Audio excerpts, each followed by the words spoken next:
5 pilares para o sucesso de uma prótese total do quadril.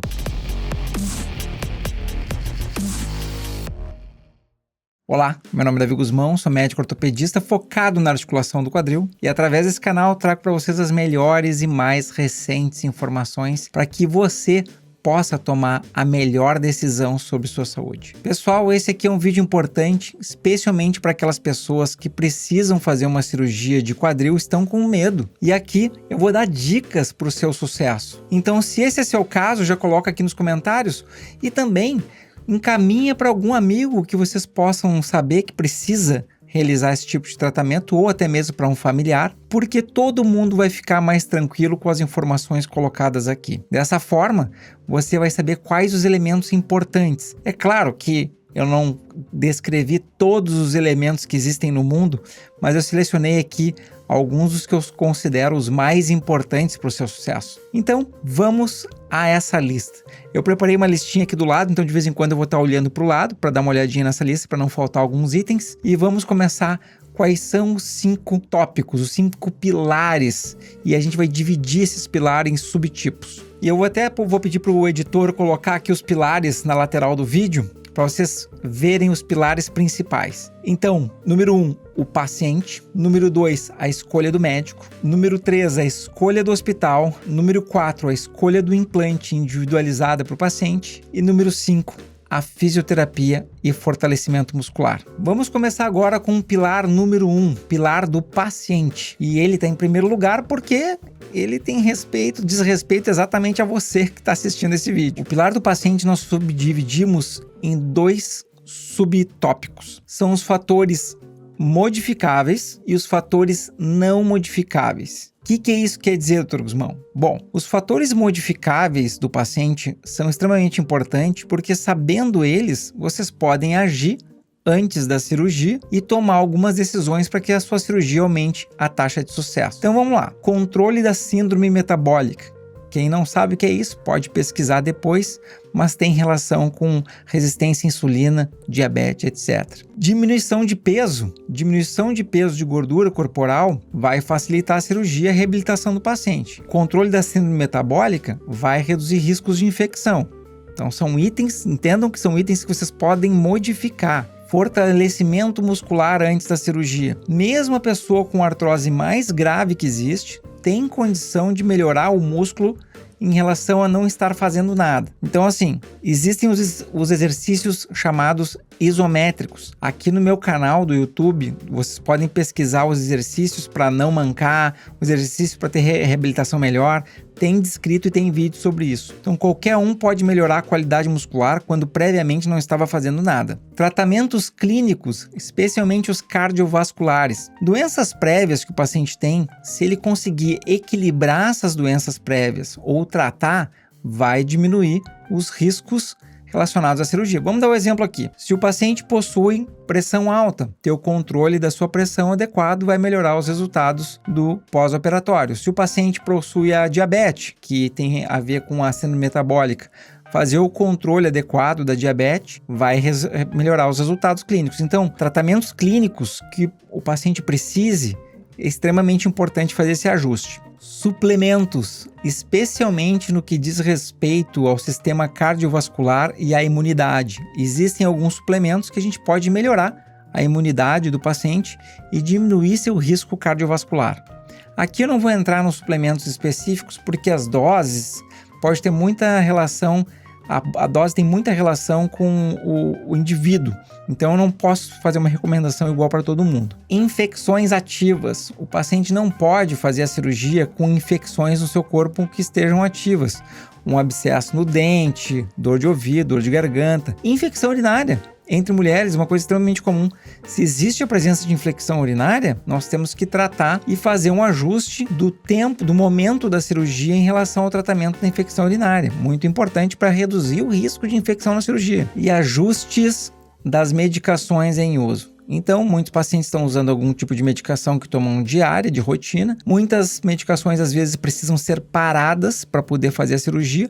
ou terem suas doses ajustadas. Então, tudo isso na revisão clínica pré-operatória, nas consultas, né, do risco cirúrgico e na avaliação com o médico de vocês, tenta-se achar esses fatores que podem ser modificados para que você tenha um resultado melhor. Agora, dentro do tópico do paciente, nós temos os fatores não modificáveis, que são fatores que a gente não tem o que fazer. E aqui a gente entra o seguinte, tipo do problema que a pessoa tem no quadril. Se o problema que a pessoa tem no quadril é um problema mais grave e que pode dar algum grau de dificuldade no tratamento, a gente não consegue modificar, porque é justamente esse problema que a gente está tentando tratar. Então, por exemplo, problemas da infância, como Legg-Pertz, epifisiólise, displasia, são casos mais complexos de tratamento. Sequelas de fratura.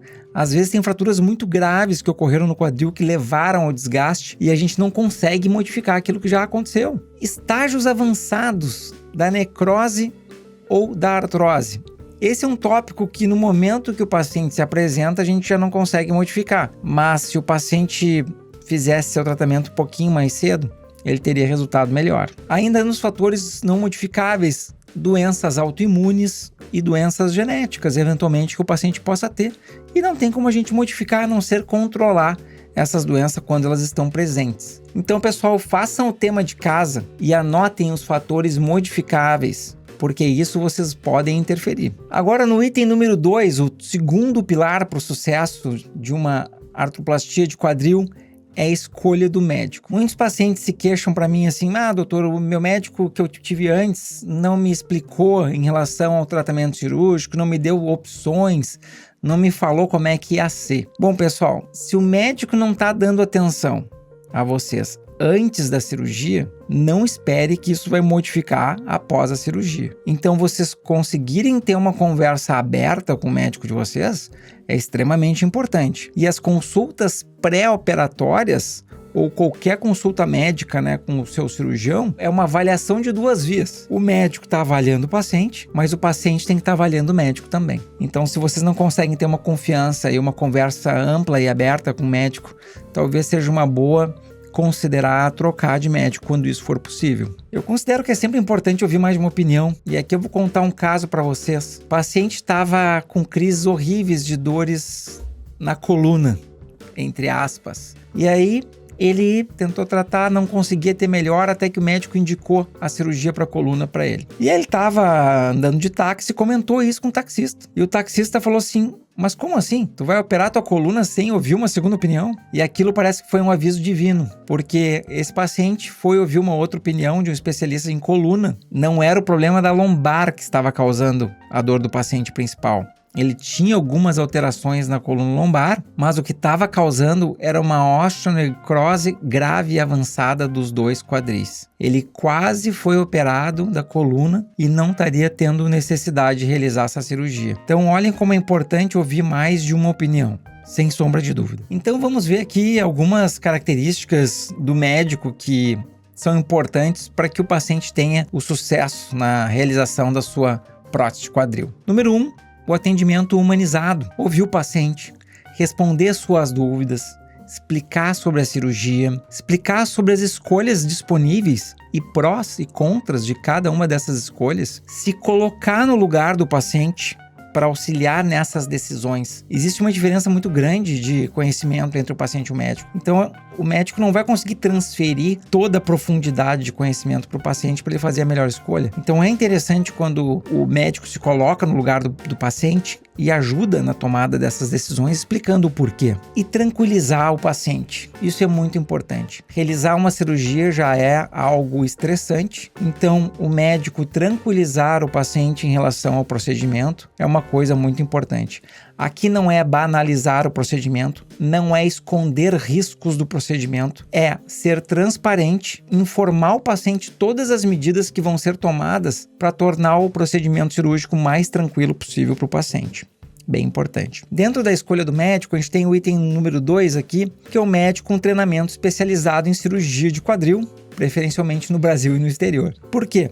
é sempre importante o médico estar atualizado. E aqui, não só na questão de trazer novas técnicas do ponto de vista apenas cirúrgicas para facilitar o lado do médico, mas novas técnicas para melhorar o desempenho da cirurgia para o paciente, para melhorar a segurança da cirurgia para o paciente. E isso aí vai desde pequenos detalhes, a substância que a gente passa na pele na hora de preparar a cirurgia, a métodos de lavagem que a gente lava a ferida operatória durante o procedimento cirúrgico para reduzir riscos de infecção.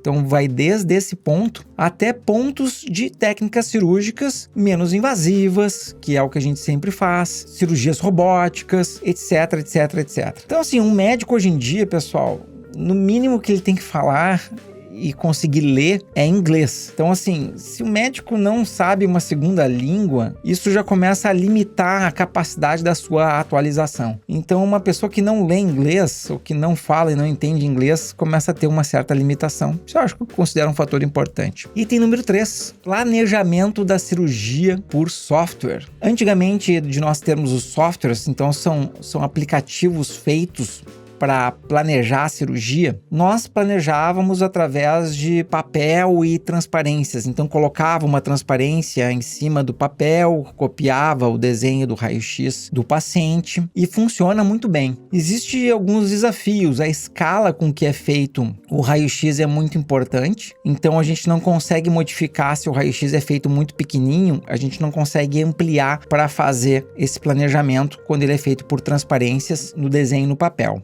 Agora, com os softwares que são feitos para isso, que é como se fosse um AutoCAD. Para quem não sabe, AutoCAD são softwares para desenhos de engenharia, arquitetura. É como se fosse um AutoCAD para prótese quadril. Qual que é a grande vantagem? Uma das grandes vantagens é que não importa o tamanho que o raio-x do paciente será impresso. Se o raio-x do paciente tem um marcador metálico, esse marcador me dá a escala e eu consigo ajustar isso no software de planejamento tendo uma maior precisão. A vantagem número 2 é que eu tenho acesso às transparências que antes utilizaria no papel, a todas as transparências que a gente chama de templates, a todos os templates das próteses existentes no mundo. Então, pessoal, não sei se vocês sabem, esses templates, antigamente, né, quando eles eram em acetato, eles são vendidos. Quem o fabricante vende para o representante dá de presente para vários médicos. Mas não tem nenhum médico que tenha as transparências de todos os implantes disponíveis na sua cidade. Isso é uma coisa irrealística. O médico perde a transparência, etc, etc. Às vezes não tem de todos os tamanhos. Então, a grande importância do software é que nós teremos os templates de todos os implantes disponíveis no mundo, porque o software é atualizado automaticamente. Tem implantes que não existem nem à venda no Brasil, que eu tenho o template do implante lá dentro do software. Claro que nessa situação ele não vai servir para muita coisa, mas ele tem todos os templates no mundo. E isso é muito importante quando eu vou fazer uma individualização da escolha do tratamento para o paciente, fazer esse planejamento por software. E por que a gente tem que planejar a cirurgia? Primeiro, escolher o melhor implante para cada paciente específico. Cada um de nós tem formatos diferentes do nosso osso, assim como a gente tem características diferentes do formato do nosso rosto, das mãos, do corpo. Lá dentro da bacia, a gente também tem diferenças entre uma pessoa e outra. Então tem implantes que podem ser melhores para uma pessoa em relação a outros implantes, então isso é bem importante. O ajuste correto do comprimento das pernas. Esse é outro ponto que muitas pessoas se queixam, que uma perna ficou mais comprida, uma perna ficou mais curta, etc. E com o software, a gente consegue ter uma precisão muito maior do comprimento dos membros inferiores. Dr. Guzmão, a precisão é perfeita, é zero erro? Não existe zero erro, mas é muito próximo do que a gente deseja quando a gente planeja e faz a cirurgia baseada no planejamento. E aliás, só para vocês saberem, entre a população geral tem diferenças de comprimento das pernas de um lado para o outro que pode chegar a 1,5 cm e a pessoa nem desconfia. Então existem esse tipo de planejamento dentro do software para a gente acertar direitinho o comprimento de ambas as pernas. Um outro tópico, número 3 aqui, que ele é muitas vezes esquecido, né? Que é o ajuste correto do tensionamento da musculatura, tendões e ligamentos. Quando a pessoa tem um desgaste, invariavelmente ela tem uma diminuição do tamanho do seu quadril em alguns milímetros ou em alguns centímetros.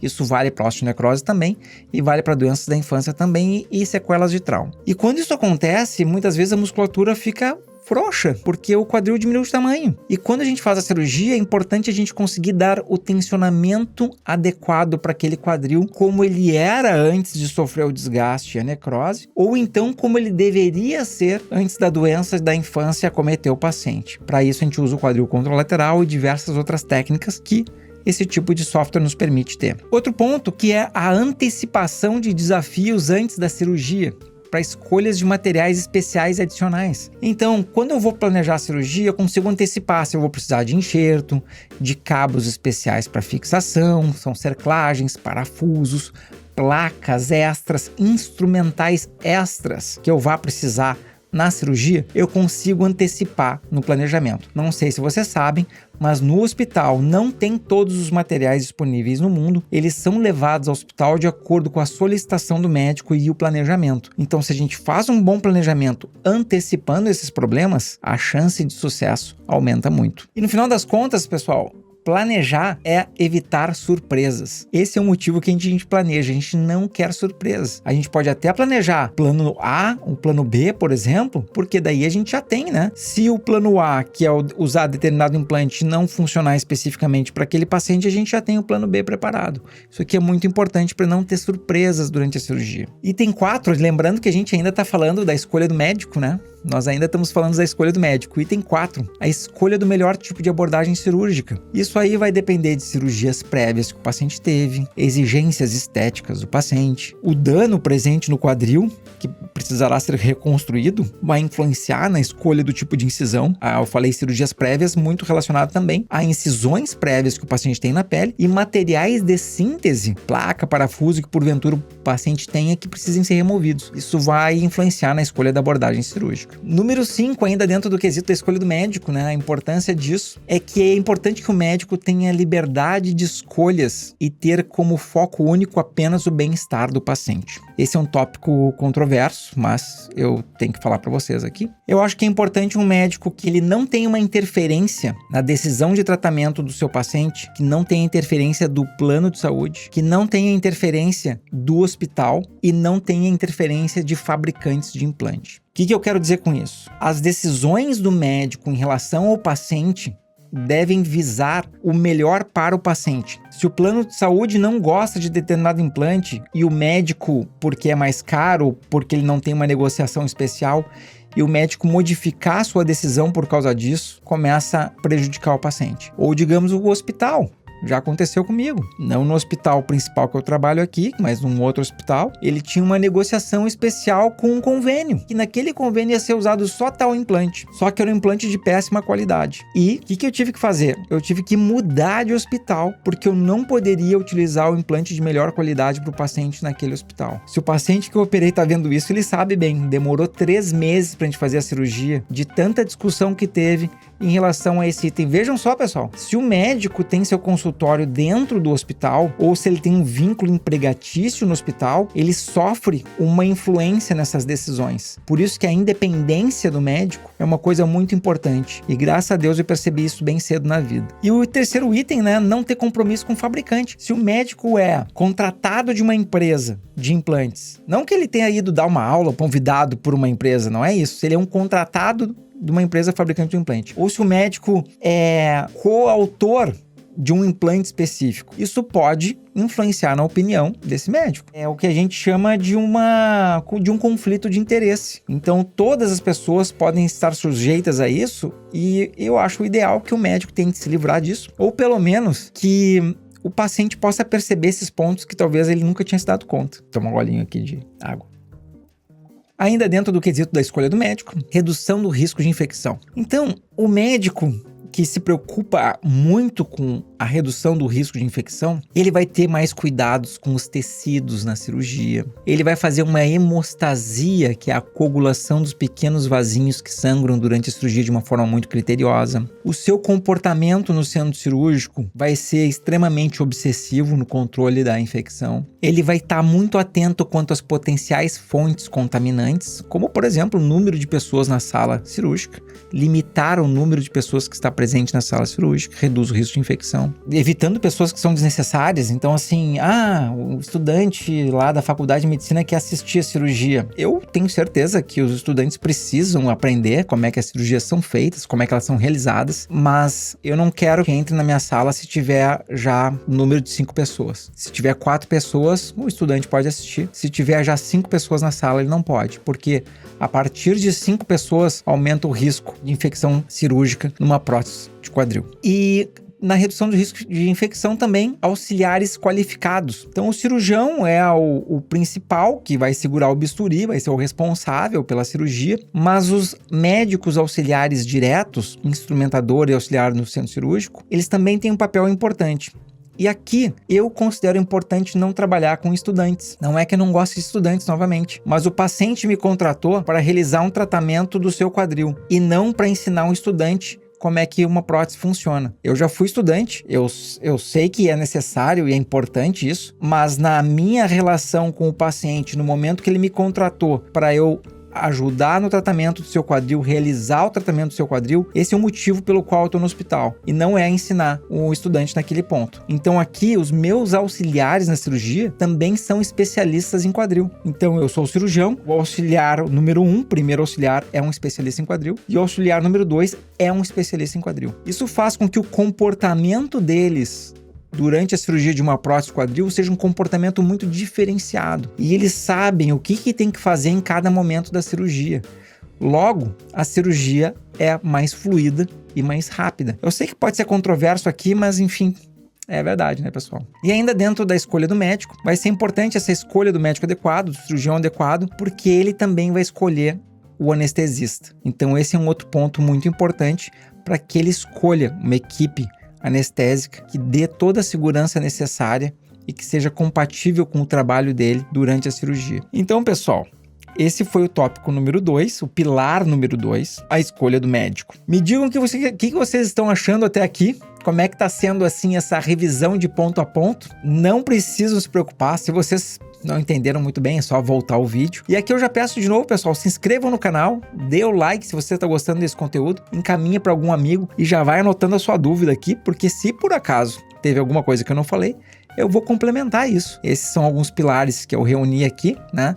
E alguns tópicos que eu considerei bem importante falar para vocês. E agora nós vamos para o terceiro pilar, que é a escolha do hospital. E aqui na escolha do hospital nós também temos aquele problema do médico potencialmente ser refém de algum hospital. Refém no sentido bem entre aspas, que eventualmente ele é contratado de um hospital ou ele tem um consultório dentro de algum hospital e ele perde a capacidade de uma escolha e de crítica porque ele está numa posição de fragilidade. Eu já tive nessa posição no passado. Já tive o consultório dentro de um hospital. E eu sei o que é essa posição de fragilidade. É aquela coisa, o hospital fez uma negociação boa com o plano de saúde, mas que tem que tudo usar prótese da marca Y. Aí o médico tá lá, eu queria outra prótese. Aí o hospital diz, não, nós fizemos negociação, tu tem que usar a prótese Y. É a negociação do hospital, isso nós vamos ter maior ganho financeiro, você tem que usar a prótese Y. Isso é uma interferência direta no papel do médico, onde o médico está numa posição frágil e ele não consegue dizer não. Então vejam que tem algumas coisas problemáticas aqui, né? Claro que existe a tendência do médico escolher o melhor hospital para o paciente, porque o médico tem certeza que todo médico quer o sucesso para a cirurgia do seu paciente. Mas também tem o problema que alguns pacientes têm um plano de saúde que não contemplam excelentes hospitais. E aqui talvez seja uma situação onde o paciente tenha que avaliar, de acordo com o seu bolso, se vale a pena fazer a cirurgia no melhor hospital mesmo assim, onde ele teria que arcar com custos de implante, custos do outro hospital. Eu já passei por essa situação. Pacientes tinham um plano de saúde que dava acesso a um hospital de uma qualidade muito ruim e eu aconselhei fortemente o paciente, mesmo tendo plano de saúde, fazer a sua cirurgia num hospital de excelência para reduzir seu risco. Isso é muito importante, porque a escolha do hospital adequado reduz riscos globais do paciente, uso de medicação errada, política para evitar antiquedas, o comportamento dos funcionários todos no hospital, sem falar na redução de riscos de infecção. Então, a equipe de controle de infecção, a higiene dos centros centro cirúrgico em relação à sala cirúrgica, aos materiais de esterilização, equipamentos acessórios como capacete de exaustão corporal. Até vou pedir para o editor, coloca a fotinho aqui do capacete de exaustão corporal para o paciente saber sobre o que eu estou falando. E toda equipe de enfermagem e auxiliar de enfermagem. Isso vai ter diferença entre um hospital e outro. E isso vai impactar no resultado final da cirurgia. Então, toda equipe que trabalha no centro cirúrgico impacta mais ainda, né? Ter uma equipe de qualidade é mais importante ainda. Mas a equipe da internação hospitalar também, que vai estar atendendo o paciente no quarto, que vai estar dando medicação, que vai estar trocando os lençóis, a roupa de cama do paciente, vai ter o contato direto com o paciente. Será que eles lavaram a mão? Será que eles olharam a medicação de forma adequada? Será que eles estão seguindo à risca a prescrição que foi feita do médico? Vejam só quantos itens que são importantes nós levarmos em consideração. E aqui, eu já queria fazer uma menção honrosa ao Hospital Moinhos de Vento, que na classificação da publicação que saiu nesse ano, dos melhores hospitais do Brasil, o Hospital Moinhos de Vento aqui de Porto Alegre, ele ganhou o 2º lugar entre os melhores hospitais do Brasil. Vou pedir para o editor botar aqui primeiro a figurinha da capa da Newsweek, dessa publicação. A Newsweek é quem faz a publicação, mas quem faz o cálculo estatístico é a Statista. É um site especializado em cálculos estatísticos que faz essa análise, mas ele é publicado pela Newsweek, então não é só a opinião de uma revista. Aqui na listinha vocês podem notar que do item 1 ao item 9 é tudo Hospital de São Paulo, com exceção de 2 hospitais em Porto Alegre. Do item 1 ao item 5 é tudo Hospital de São Paulo, com exceção do item 2, que é o Hospital Moinhos de Vento, em Porto Alegre. Então aqui vocês têm uma avaliação palpável do tipo de hospital que eu consigo ter acesso aqui na cidade em Porto Alegre. Lá em São Paulo, quando eu realizo cirurgia lá, também meu hospital está entre os top 5 em relação à escolha da cirurgia em São Paulo. Eu sei que essa escolha de determinado hospital, ela pode limitar o acesso ao paciente a realizar a cirurgia comigo. Mas no momento que o paciente não tem um convênio que permite esses hospitais, eu vou explicar para o paciente prós e contras, vou explicar para ele a vantagem de talvez considerar trocar de hospital, mas o paciente vai tomar uma decisão informada se ele preferir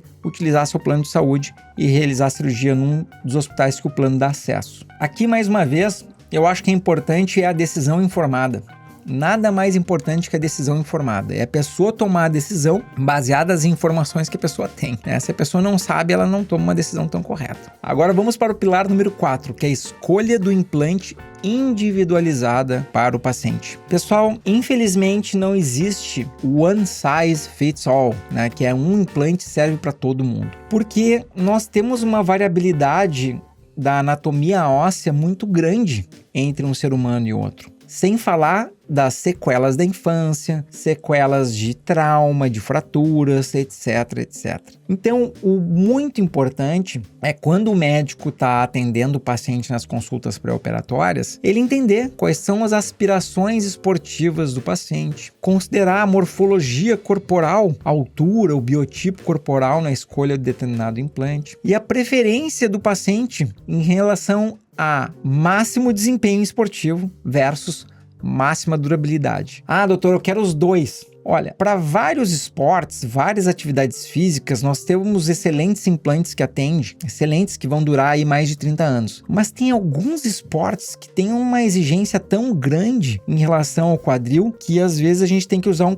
um tipo de implante que dá mais segurança num prazo mais curto, mas eleva o risco do implante precisar ser trocado de uma forma mais precoce. Ah, doutor Guzmão, como que não inventaram? Tal? Bom, pessoal, essa é a realidade do momento. Tanto é que aquele esporte que o paciente é apaixonado gastou completamente o quadril do paciente, ele vai exercer uma força de desgaste maior no implante também. Então, isso não se refere a qualquer esporte, tá? São esportes de mais alta intensidade que a gente vai começar a ter essas escolhas. Então, para a grande maioria das atividades aí do dia a dia e atividades não profissionais esportivas, vários implantes de alta qualidade vão contemplar. Mas aqui também entra na escolha da superfície de atrito, cerâmica com cerâmica, cerâmica com polietileno, metal com polietileno e etc. também vai entrar nesse tópico aqui, numa escolha individualizada. E da mesma forma que eu falei antes, é importante o paciente entender os prós e contras. Dessa forma, ele vai tomar junto com o médico a melhor decisão para o seu caso. Eu considero isso extremamente importante, essa escolha. E aqui, o pilar número 5, fisioterapia e fortalecimento muscular. Eu sei que tem muitos colegas que não dão bola tanto para a fisioterapia e para o reforço muscular. É uma pena isso, porque o paciente melhora muito mais quando ele tem uma reabilitação adequada. Se o paciente não é informado da importância desse tipo de reabilitação, ele acha que não é necessário. E ele perde o timing, uma oportunidade específica bem no início, que faz uma diferença importante no seu arco de movimento pleno depois com a prótese do quadril. Não quer dizer que se uma pessoa não fez a fisioterapia adequada no início, ela está condenada a ter mau resultado. Não quer dizer isso. Mas se nós tratarmos todos com uma reabilitação adequada, a chance de aumentar o sucesso de todo mundo é muito maior. E quanto mais for intenso o esporte desejado para ser realizado depois da cirurgia, mais importante é